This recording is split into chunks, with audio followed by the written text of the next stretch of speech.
இல்ல. இந்த தேங்காயை உடைக்கிறது, மாங்காயை உடைக்கிறது, 1008 தேங்காய், இதெல்லாம் யாரு கத்து கொடுத்தா, எங்கேருந்து வளர்ந்ததே தெரியல. அதனாலதான் இந்த காலத்து பிள்ளைகள் இந்த கேள்வி எல்லாம் கேட்டா நமக்கு பதில் சொல்ல தெரிய மாட்டேங்குது.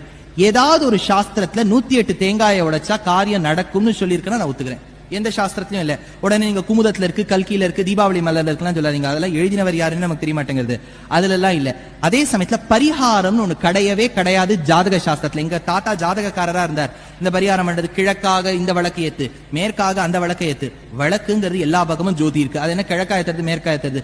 விளக்கு ஏற்ற வேண்டும், ஏனெனில் மங்களக்கரம். அதோட நிறுத்திக்கணுமே ஒழிய இதுக்கு பரிகாரம் பண்ணு, அதுக்கு ஷேப்புல் பிளவுஸ் பீஸ் அவருக்கு வாங்கிதா, அவர் என்ன பிளவுஸ் பீஸ் வச்சு அவர் பண்ணுவார்? முதல்ல அவர் தைச்சுக்கணும். அதுக்கு நீங்க டெய்லர் பேரையும் எழுதி கொடுத்துருங்க அவருக்கு. கடைசி இந்த பிளவுஸ் பீஸ் நம்ம கைக்கு தான் வரப்போகுது, சும்மா பேருக்கு வாங்கி தரோம். அதனால இந்த விஷயங்கள் எல்லாம் கொஞ்சம் நம்ம மூட நம்பிக்கை விட்டுட்டோம்னு வச்சுக்கோ, பக்தி வளரும்.